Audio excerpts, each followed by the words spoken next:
feel a song coming on. Clap, snap, the black crack. Grab. All right, welcome back to Down to Podcast Town, another episode. Yes, sir. Got something a little different today. We've been doing those hero highlights. Those have been pretty fun. This is going to be a little bit more of a casual conversation, highlighting some things that we're looking forward to with the new book coming out. Yeah. It has been announced by GW. Yeah. Don't have a date. Yes. We're eager for it. Yeah. We're excited for it. And today we're going to talk about, 10 things that we are really looking forward to with it. Yeah. We're obviously, a lot of people are excited because there are some armies that are missing some critical pieces. There are some armies that just have almost no pieces. And then there are brand new armies that are going to be released. And they didn't even say soon like they have in the other articles. They just said, we'll let you know. We'll let you know. So with the shiny new Prince Imrahil model. Yeah, we'll take that however you want to interpret it. Yeah, which is a great model for it. That Imrahil model does look sweet. Yeah. Yeah. So I'm going to kind of touch on 5 of them. Nathan's going to touch on 5 of them. And we'd like to hear from you guys as well and what you're looking forward to to seeing. And any comments or feedback on the things that we're looking forward to. Yeah. So why don't you kick it off? Sure. So one of the things I'm most excited about with the Armies of Middle-earth is the fleshing out of the Lothlorien faction. Yeah. I've always been a big Lothlorien player. It's my favorite elf army to play. It's one of my favorite armies in general to play. Mm-hmm. Right now, I played it a couple times and it's fun. The change to Celeborn, like having his +1 to wound buff, it gives them a really awesome punch. Yeah. But I still feel like it's lacking because there's like no Guard of the Galadrim Court. There's no Rumil or Orphan. Armored Celeborn, I believe, is still coming. We're going to get a different version of him. And then one of the most crucial pieces that's missing is the Cav. It's so rough not having something move quick for those objective-based games. Even though their Cav was never the best, they were still fast with their fleet foot and they could get to objectives. So. Yeah, well, just when you're probably feeling it, right? When you're playing the game. Yeah. I've looked at the list too. I kind of understand. I mean, I think you're looking at one profile. Yeah, just the one warrior profile. No. Well, you can do the you have the Guard of Galadrim Court, or sorry, you have the Galadrim Warriors, and you have the Wood Elves. The Wood Elves, right? Yeah. But you're down to 2, and that just doesn't have a lot of flavor. Like you're not changing it up too much. And then you basically have a battle line with and then a caster. So that's what you've got. You don't have any tricks or tools, and I think that this Armies of the Middle-earth book will add in those tools and tricks that will make Lothlorien a bit more well-rounded. Yeah. Lothlorien is right now. It's Galadriel, Celeborn. Are there any other heroes in that? There's Haldir, and then Captain. Forgot Haldir. Yeah. Okay. It just not a lot of choices. No, not a lot of choices. You kind of are pigeonholed into how you want to build it. It works well. It's just I always prefer to have a couple of those Fight 6 guys in the back rank, or if their profile is going to stay the same, I'm assuming they're going to stay somewhat similar. Yeah. And then having Cav is just important to have 1 or 2 to plop down. Yeah. And honestly, I think one of the heroes that I think is stealth buffed and is going to be pretty good is Orphan. Yeah. 3 attack guy. 3 attacks and with heroic strength, and he also, I believe, has exploding 6s, right? Like if he rolls a natty 6, he gets to do it again. Yeah. I don't know. I have a feeling like he might be, if he's pointed similar to Haldir and he's kept his profile is pretty much the same, I have a feeling he's going to be pretty useful. Yeah, I think the value of him was he didn't have strike, right? Mm-hmm. But now, since strike is adjusted, right, and then he still has the open weapon, right, like a Fight 5, what's the guy from Arnor? Like using him as an example. Or not Arvidui. Yeah, sure. Yeah. Arvidui, sure. Right, 33% that you're going to strike up and still be tied with this dude. Yeah, and then the Elven roll off. Yeah, the Elven roll off, and I think in particular, I just love heroic strength in this edition. Mm-hmm. If you trap someone with a heroic strength, And especially if you happen to be able to get a couple more in there with those natural sixes, like Yeah. he can take some guys out. I think he's going to be a pretty solid hitter. Yeah, and they don't have a lot of punch in that list, right? No. 2 casters and then Well, the +1 to wound buff with is huge. Celeborn is pretty awesome. Yeah. Because sitting around Celeborn, if you have those Galadrim two-handing, Yeah. now they're getting +2 to wound, right? And I took the like +1 point cost to where they reroll natural ones Oh, as right. well. Yeah. So like you're rerolling a 1, you get +2 to wound. Like you can shred through some stuff Yeah. with those elves. It's just I like to have a complete army. I feel like they just need a couple of more things, which will be in this book. Yeah. Yeah. Cool. All right. I know that's one of your favorite lists. Yeah, I love Lothlorien. Yeah. So I'm gonna go to one of mine here. We were talking about him a little bit earlier. He's got a new model coming out, right? So I think that'll draw a lot of eyes to it. But Fiefdoms for me, I was playing that one a little bit last year. The biggest thing for me is actually going to see how they're going to adjust the list without having the men at arms, because they got legacy. They did. Right? And sure, we're going to talk about that too, about how legacy can still fit in the game, but I'm assuming there's going to be some adjustments to account for not having those pikes. Right. So that whole list is right now out. Right? So unlike Lothlorien, you can't play Fiefdoms at all. I think they're going to fit maybe into Realms of Men too. Yeah, maybe. But they also have their own list called the Fiefdoms.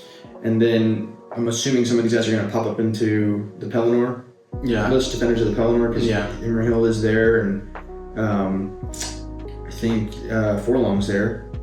So we'll see how granular they get with adding all those profiles in. Yeah, it'll be an interesting little...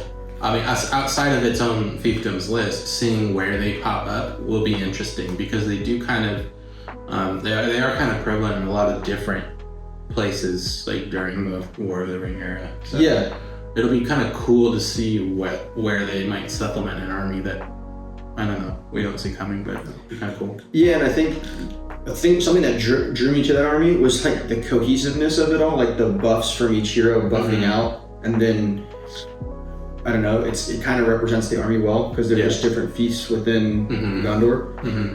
But then one thing I am a little concerned with, or we'll see how it plays out, but 12-inch banner, I don't know if Imrahil's going to keep that. It seems like they kind of brought banners. They've brought the kind of just 12-inch buffs in general have gone down. Yeah, but banners in particular, they're all down. Yeah. So we'll see if that remains. Yeah, I mean, it'd be cool if he was the only model that kept it. Yeah. It was kind of his thing, right? Yeah. So we'll see. Yeah. You want to hit the next one? Yeah, sure. Kind of in line with that, one of the new armies I'm excited to play is Grief of Eomer. And there's been a lot of speculation about what that might be, because Eomer is already featured in a lot of different armies. Yeah. And the Grief of Eomer is really kind of a short window of the Battle of Pelennor. Like, it's a specific point on the Battle of Pelennor. So my theory is that it's going to feature Eomer and Imrahil, because in the books Imrahil rode out with them. And possibly Aragorn, like he kind of followed along afterwards in the books, but I think it's gonna. My guess is it's gonna feature those two, especially since Imrahil got a brand new model. I'm like they're probably gonna try to put him into a few different lists. I can see that. So this Grief of Eomer, I mean, Eomer is one of my favorite characters, just in the books and the movies. I play him a lot in different armies. So that's one that I think will be pretty cool, because it'll be, like I said, Eomer and Imrahil, and then whatever they decide to bring from the fiefdoms, like foot soldiers and some Rohan. So I think that might be kind of a cool little mix. Yeah, it'll be like a way to play those two factions together, but then also get some flavor with the special rules. Yeah, I have again, just guessing, I have a feeling like Eomer might get the old man helm treatment, like kind of just like super buff, like crazy, but isn't able to maybe lead people, or he's just an insane killing machine, essentially, because that's essentially what happens in the books when he thinks that Eowyn died. And then Imrahil's kind of along with them, trying to get him to calm down. Yeah, well, I think, and he'll probably be the leader in it. It's called Grief of the Young. Yeah. So then the trade-off there is you're playing a model that's literally just bloodthirsty. Yeah. So you're gonna have to manage that, but then you also get some buffs, right? Right, exactly. That could be pretty fun. Mm-hmm. Yeah, maybe it's all knights? Yeah. Like all knights on the Imrahil side, maybe? Maybe. I don't think that Gondor had a ton of cavalry, like, in the Battle of Pelennor. I think he was the only mounted one, like, technically, like, in the books, but... Yeah. If we go to the movies, I mean, they all decided to kamikaze themselves. There are no horses in Minas Tirith. They're all dead. Yeah. I don't know. I really don't know. It could be a mounted Rohan or a foot Rohan, or again, if I just had to guess, it would be Eomer and Imrahil mounted with foot guys. Yeah. Foot Rohan, foot Fiefdoms. One trend I am interested to see how they navigate in this book, and this is not one of my topics, but how they integrate like what is a movie legion or a movie list versus like what's a book thing, because not everything lines up. Right. And this is one of those things. It does kind of happen in the movie where he's down laying on the ground, but the battle's over.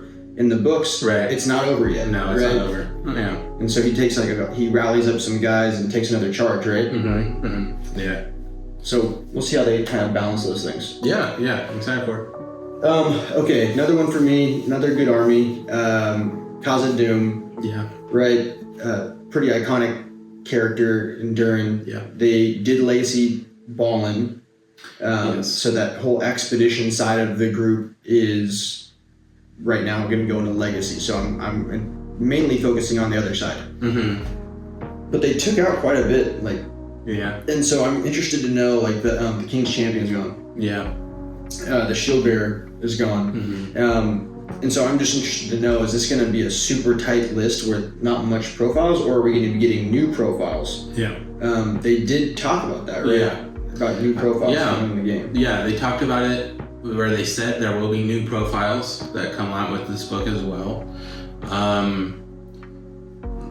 I question whether or not that means new models, if a profile is the same thing as a new model. Mm-hmm. But it's, it's good to hear that there will be new profiles. I mean, but there's also precedent for them releasing an army with only 3 profiles in it. Yeah. There are already those armies like Corsairs and Hobbits and stuff. Right. That's all there is, and it's incomplete. So my hope is that Khazad-dum is released as a fully fleshed out army. Yeah. With potentially new profiles. Right. How many profiles are we looking at right now? Warrior profiles. Since they have the Iron Guard didn't get canned. I don't think they're still in there. Yeah. Right. The Khazad Guard will still be. Yeah. And those didn't get cammed, and I think the Vault Wardens are still playable. Yeah. I think they mainly got axed pretty hard on the hero side. Yes. Right? And that's where they kind of shrunk the list. We saw the Dwarven King get added to Iron Hills, just casually. Yeah. Which, Dane is the lord of them. Yeah. So I don't know if we could see something like that. Yeah. Dwarf King right next to Durin. I don't know how that's going to play, but we'll see. Yeah, it was the Ballista wasn't legacied, right? No. Okay. So so I mean, I think it'll be good because I know a lot of people collected that army too, and it's just collecting dust on the shelf. Yeah. I think, and I think in general with this new edition, I do think dwarves are better because your armor, your high defense is more useful with the lack of piercing strikes and things like that. One thing I like about them is that they were one of the old factions that didn't have the banner and spear. Mm-hmm. You couldn't take the spear. Yeah. They don't have spears at all, right? Yeah. So I always felt their banner just standing around doing nothing. Well, guess what? Everyone's just no banners are just standing there holding that thing up. So now it's kind of an even playing field for them on that front. Yeah. I have them. I'm looking forward to playing them eventually. Yeah. Yeah. All right. Good. This one's a good one. Yeah, next one for me is the Army of the Great Eye that's supposed to be released with this book. Mostly I just have questions about it because we already have Legions of Mordor, which sounds similar to Army of the Great Eye. Mm-hmm. So obviously they felt that this is going to be different enough from Legions of Mordor to release a whole another army that sounds like it'll have a vast choice of profiles. Yeah. So yeah, I'm just curious to know like what the heck might be in here. Does this include things like Black Numenorians? Yeah. Right. Does it even include something like Caladan? What is everything under the Great Eye? Yeah. Right. I think we know by it saying Great Eye that Sauron isn't going to be an option. Right. Right. Yeah, so it's definitely Third Age stuff. Yeah. But then, is everything virtually evil? Yeah. Falling in there? I mean, that's pretty wide. Yeah, that's pretty wide, and then it would also kind of negate what Legions of Mordor is. Yeah. So, which we already know doesn't have a great army bonus. So it's like, are you focusing on that as just, the evil side of Pelennor? Yeah. And then this is just like more like that. More evil. More. Yeah. Yeah. I'm wondering if they're separating like the book stuff from the movie stuff. So it'll be, obviously like orcs will be in it, but maybe Black Numenorians won't be in Legions of Mordor, but they'll only be in Army of the Great Eye. Kind of the stuff that we were missing out on. Like maybe Caladan won't be in Legions of Mordor. Maybe he'll only be in the Great Eye. I don't know. Yeah, we'll see. It's one of those ones that they put it there in the article. Yeah. And it just raises a lot of eyebrows. Yeah. But it's good. It's good eyebrows being raised. Oh, yeah. It's a lot of anticipation. Yeah. If they can deliver on it. Yeah. I'm hopeful that it's just a really interesting, amalgamation of profiles. I don't know. Yeah. And then they're going to have to figure out how they balance that, right? Because that's been their whole kind of focus, is making sure the game is still in a balanced state. Yeah. Yeah. And I mean, honestly, I'm still very curious about the legacy thing and how they're going in. This is another one. Because like there's the Blackguard. Mm-hmm. What are they called? The the Guard of Baradur, or whatever, the Blackguard, right? Yeah. And they're like the Uruk-hai with the shield and stuff. Mm-hmm. Those are super cool models, and they're like pretty unique. And I mean, did they fall in? I don't know. We'll see. But there's optimism for me. Yeah, maybe that's an interesting point. Maybe a lot of the legacy stuff could go into this army, but not Legions of Mordor, because that's more movie focused. Maybe that's a good shout out. Yeah, we'll see. Yeah. Okay, so really heavy book one that not in the movies, right? Grey Company for me is the next one I'm going to talk about. Mm-hmm. I think they're really only book because it ends up just being the 300s in the movie, right? That just kind of it's what Aragorn arrives to Minas Tirith with. Yeah. So spoilers if you haven't read the book. The Army of the Dead don't come to Pelennor, right? Mm-hmm. And they handle their battle, I think, in Pelargir, right? Mm-hmm. And they help clear out the Corsairs, and then they're released from their oath there. The remaining warriors, which is a mix of Rangers, Arwen's brothers come down, the twin brothers, and then Halbarad. Mm-hmm. And I think it's like Angbor the Fearless with some dudes from the Fiefdoms, maybe? Yeah. But we'll see how it all plays out in this list. But the Dunedain, the Rangers, Halbarad with the banner, and then the brothers. Yeah. With the 300s. Yeah. I really hope they do that list well, because I don't think they did a super good job in the last edition. It just wasn't a good army. No. It's similar to how I felt about like Men of the West last edition, where I'm like, this is such a cool army, but it just sucks. Yeah. It's good now. Like, it's cool. Men of the West is. Yeah. So I'm hoping that, Great Company gets a similar treatment. With some tinkering, and then you'd see the twins in a way. I mean, I'm assuming they're all going to be on foot. Yeah. It seems like that would fit. Yeah. And then maybe the brothers can still maybe get mounted, and those models aren't gone. No. So they can maybe be mounted on the Rivendell side, which seems like it would fit with their dad on horse. Yeah. Yeah, I'm sure they'll be mounted in Rivendell, but I don't know if they will be in the Great Company. Yeah. But it'll be cool because they are in the books. I mean, they're cool characters. They're also not mentioned a ton. They just kind of are, like, they just exist. But I think in just kind of like I don't know, the expanded like Tolkien legendarium that talks more about them, they're pretty cool characters. Yeah, so we'll see how that goes, and then maybe, like we've always talked about, like finding ways to get those Dunedain and those Rangers of the North more in the game. They struggle on their own list right now a little. I know you play them, like people can play them in Foremost a little, and they seem to do okay in there. But maybe just seeing ways to play them a little more and a way to bring them up from the last edition, I guess, would be cool. Yeah, so that would be cool. Yeah, cool. Okay, so next one that I'm excited for is Moria. Moria is one of the first armies I started collecting because of all the cool monsters that you could play. It was in last edition you could build Moria kind of how you wanted. That was the army I recommended someone start with if they were going to pick one army. I'd say Moria, because you could just do whatever the hell you want. You could do monsters, you could do goblins, you could do so many different things. Balrog. Balrog, Watcher. So I think in this book we're going to get the difference between Moria and Depths of Moria, which is the one we already have, essentially is going to be no Balrog. I think that's probably going to be the main difference list building wise, because I think that the Watcher is probably going to be in it. Obviously goblins will be in it, cave trolls, Dwellers in the Dark got Legacy, but I think Legacies that profile will go into this army. Yeah, not that makes depths, sense. Not Depths. Yeah. And I believe like you'll still get your Bat Swarms.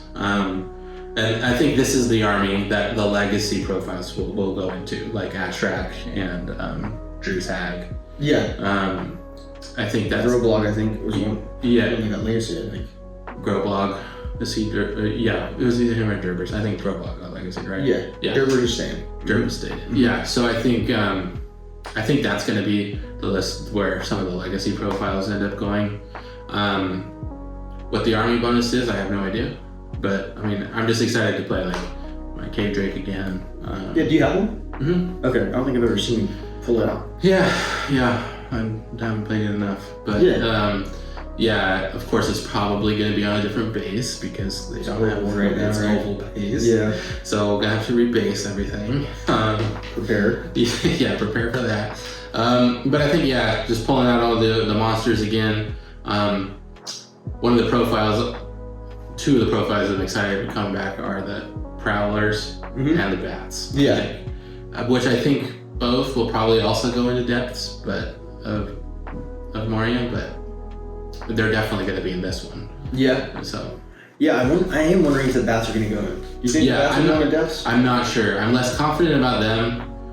I think the Prowlers will go into Depths, but I'm not sure about the Bats. I think there has to be some of this stuff added back to Depths, because I'm playing it a bit. It's fine, but like we talked about the army dimension. It's one or two ways you're playing it. It seems like, right? Yeah. Especially when you're getting up to more points. Yeah. So some flavor is nice. Some choices. Right. You know. Yeah. Yeah. Okay, that's a cool list. Yeah. Those are some big ones. I do like that. I have my Bats ready to go. And do you think that the dragon will be in that list? I do. Okay. Yeah, I think it'll still be in there. Okay. Because we'll talk about those a little more. Yeah, we'll talk about those for sure. A little foreshadowing. But But I think it's a lot of Moria is going to stay the same. I think it's going to be I think it's probably going to be the most similar to what the old edition list was, minus the Balrog. Yeah. They've tried, I feel like, to create pockets of things where, they call, Minister this Minister. There's other ones where it's like the Kingdom of. Yeah. And they're trying to, Kingdom of Rohan, they're trying to keep it a little more broad for you, a little. They're trying to create some opportunities there. Right. So maybe that'll be the way Moria is. Yeah, maybe. Yeah. I definitely think the Balrog's not going there. I don't think so. He's in his own. Yeah. He's got all these reciprocal rules already kitted out for him. Yeah. Okay, so this one for me is not even in the Armies of Middle-earth, but it's the Legions of Mordor, right? Which is in our current book. But the list looks so barren to me right now. Yeah. Where you're doing like an Easterling captain, and then he just has just Easterling warriors. That's it. Yeah. Or like a Haradrim captain, and that's it. So I am curious to see how that list gets flushed out. Yeah. And before this army of the Great Eye was just thrown in there. Curveball. Yeah, curveball. I thought that was going to be the big one where it got fleshed out a ton. Now maybe not. Maybe some of those profiles get stolen for the Great Eye. But if it makes sense that like Amdur is someone who would go in that one, because as of right now there's just the Easterling Captain and Easterlings. Like you would think there should be a name, at least one named hero for like each quote unquote faction in there, right? So you would say Suladan and Amdur should be added to this list, which I think makes the list a lot more intriguing. Yeah, because like the whole buff situation right now, which not every list gets an army bonus, but this one's like specific to enemy heroes or heroes fighting against other heroes, and Amdur and Suladan seem like those align. So we'll see how that plays out. But I'm also just curious about the warrior profiles. Isn't it right now just very much the Morannons? Yeah, it's the backbone for sure. Yeah, they don't have. They can only take bows through the Easterlings and the Rodrum, right? Yeah, Yeah, but yeah. So like Suladan bringing some Serpent Guard would make sense. Yeah. Amdur maybe bringing some like Black Dragons. I don't know. Yeah. That would make sense. And then I guess this is where the legacy conversation kind of comes back to. Like, are we going to see Goroth in this list? Yeah. Right? He is aligned with Gothmog. Like, he is. Right? Does Zagdish go to this list? Like, I don't know. And then... Yeah, it seems like it's one of two, right? It's either this one or the Army of the Great Eye. So it's going to be interesting seeing which ones get funneled where. And I mean, I think I'm hopeful that Legions of Mordor gets at least a few good named heroes because it needs it. Yeah, for sure. Yeah. Cool. Yeah. Okay, so the last one I have, just because it was interesting to see, was Dragons of the North. I'm like, I don't think anyone expected that. That was such a weird. It's hard to expect something you don't even know. What is it? Yeah, what is this? I've seen people theorize that Smaug is in it. I do not think that's the case. No. He's never been, no. So I'm just gonna say no on the Smaug thing. Good bet. I think it's gonna be dragons. I think it's gonna be cave drakes. I think it's gonna be the Easterling war drakes, just like renamed. Like you have Wildmen and Hillmen. Right. Totally different. Who's that? Yeah, definitely not the same thing. Yeah.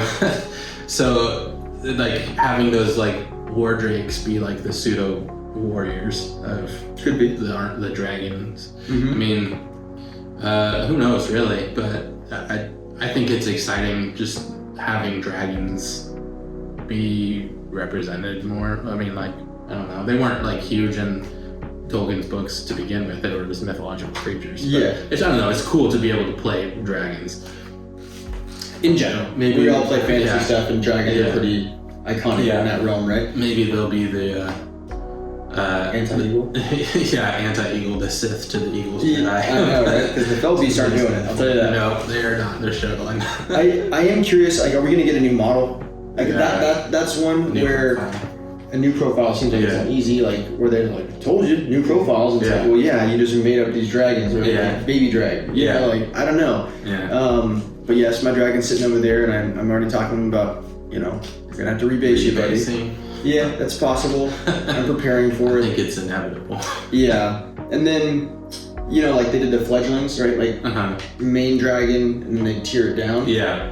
But it's interesting because they focus on this and they add it, and it's exciting. That's a great example of a new profile, but not a new model. Fledglings. Yeah. Right? Yeah. But in general, like the fledgling was in the movie. We're talking about Dragons of the North, and we don't really have much reference material, period. No. Like you said, not really in the books. Yeah. I think there was maybe a little talk of it in the Hobbit movies, like these dragons. Was there? Dragons are mostly just talked about like in the appendices, and then in like History of Middle Earth volumes. Yeah. Like, and there's only I think 4 named dragons. And do we have are we within this game? Are we accessing those? Like, I doubt it. I mean, I would. Those would be deep pulls, and one of them for sure would not. That was in Galacon that died in the first stage. Yeah. So like, that'd be pretty deep pull. I mean, that'd be crazy if they did that, because these dragons are like similar. The other two named ones are similar in Smaug to like greatness and science and stuff. Right. So just think of any other Smaug-sized dragon. That'd be pretty crazy. Yeah, I don't know. We'll see how that goes. Yeah. And if they can do it well, and and some of these low model count armies where it's like this, it's tough because sometimes you don't fit into every like tournament that's around, or like every event, right? Like depending on the size, it kind of gets a little funky with if your models can fit point wise. Dragon, I think, was like 250 last edition.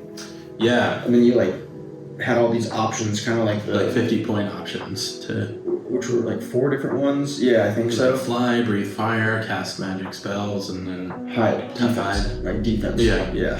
So yeah, no, it's just in general though. Once again, something that's going to be cool to see on the table. That model really rarely ever saw the table. Yeah, it was over pointed. Like, it was not worth it. No, hard to get your value, even though it could lead troops. Yeah, well, I just hope it doesn't have that stupid rule, the survival. God, yeah, that was the main. Yeah, I spent 250 on this model. Actually, 350. and Legolas took it out in one turn. Yeah, it ran away. No, thank you. So I mean, I know that rule is still in the game, which is stupid because Sheila has it. Yeah, the only thing that has it right now. Yeah, I think so. I don't think it's a common rule. No, it's not. I mean, I guess it applies to her because she does skitter away, like when she gets scared. But yeah, from Sam. But like a dragon, like I don't know. Yeah, I don't know. It's just it could just like get weaker like Boulevard. Like that. Yeah, that would be better. That would be cooler. But if it's gonna cost a lot of points, no one is gonna take it if there's a chance of it just running away. Yeah, no one's gonna take it. No. So that rule either needs to go away or there needs to be significantly less points. Yeah, some level of balancing there for that. Yeah, that's what scared people away from last edition. So we'll see if that's still in play, and then if it isn't, if there's some counterbalance to keep those models around and lower the risk. Yeah. Okay, so I think we're going to the last one. We've talked about it a little bit, but I'll kind of pinpoint what we're really getting into. And let's just use like the ring wraiths as an example, right? The named ones. And this last point for me, I'm excited just to see how they integrate legacies into the game. Because people have spent money on these. Yeah. People have spent time paying these up. And the great thing about this game is it doesn't have a ton of additions dropping all the time. Right. So, if these all are around, they're going to get decent intelligence. Yeah. Yeah. And they did say a while ago that the Legacies PDF will drop with the Armies of Middle-earth book. It'll come at the same time, right? Yep. I think they said that like a while ago when they first announced Legacies. But I was trying to free PDF. I remember. Yeah, it was free PDF. But I was trying to find it like before we recorded this, and I couldn't find it saying that. But I don't know why it's in my brain that they said that. Yeah, it was either like clarified in a comment under one of the announcements, or there was also that change in the GW website where like I don't think all the articles transferred over. Right. So there might have been a lapse there. Right. Yeah, it's possible. But I mean, like if they're sticking to that, then having a full Legacies PDF that's a whole nother topic in itself. Yeah. And that's kind of the conversation we've had a little bit within here is like, how is that model adding into any of these lists? Right.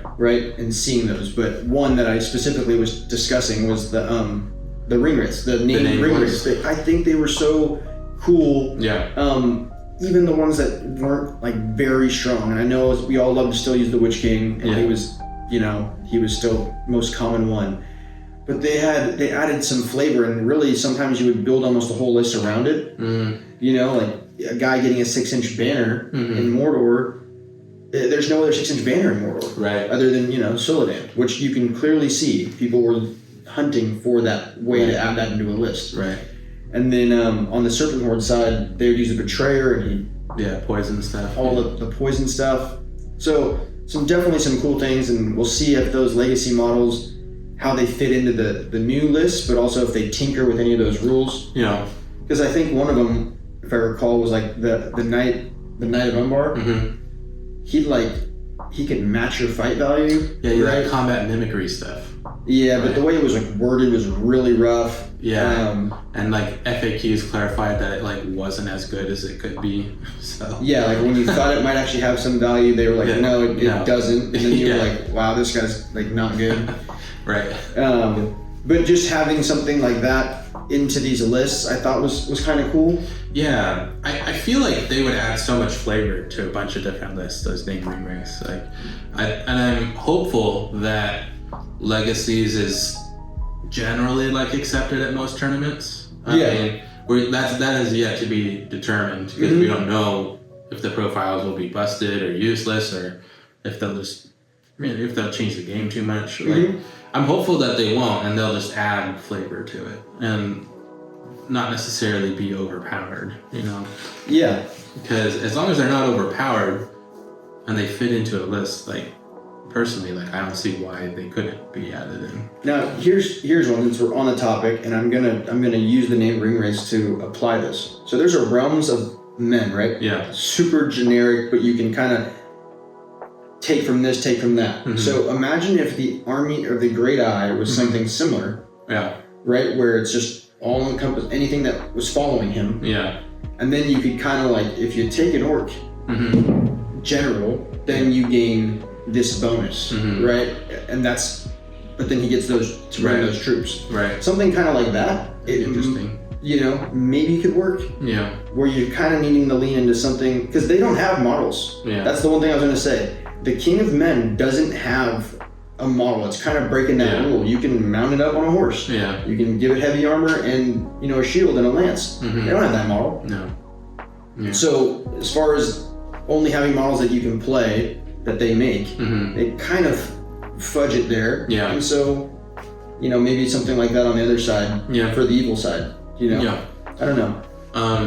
But yeah, I hope the ring rates get added into some cool places. That their profiles aren't just ported over essentially, because then you just kind of have some of those useless ones you're talking about just now plopped into a new game. Hope they're messed around with a little bit.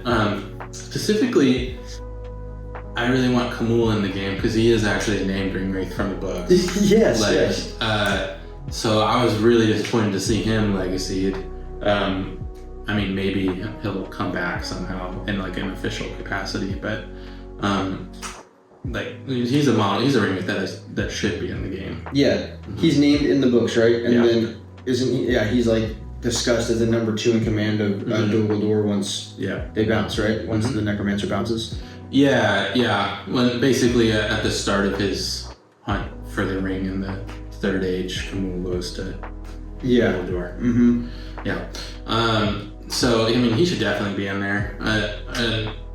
Shoot, I think he should get his own cool legion, his own, like, because we have, like, you know, different eras of Mordor, right? Yes. Like, there should be, I think that should happen for Dol Guldur. I think Kamul should have his own freaking, This like... guy's talking about an expansion, guys. I know, right? Supplement, baby. I know. Yeah, because they want that Lothlorien one. They want the Lothlorien assault on... Oh, God, that's, like, my dream, is the... Lothlorien and Mirkwood, you know, Legion to go assault.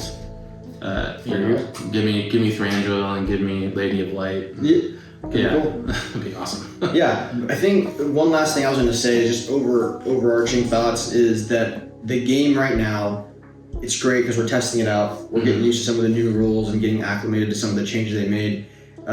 But it does feel a little incomplete to me right now, and I'm looking forward to hopefully this last book, you know, the match play guide, and then this legacy PDF coming out, and really kind of feeling like the game is back to full strength. Right. Yeah, I mean, me too. And hopefully it's released sooner rather than later. But I mean, we'll see. At this time we just speculate. So this whole thing is just a great conversation and things we're looking forward to. And then when the book comes out, we'll give it a good review and for sure let you guys know our thoughts. So thanks for joining us today. See you on the next episode. See you next time.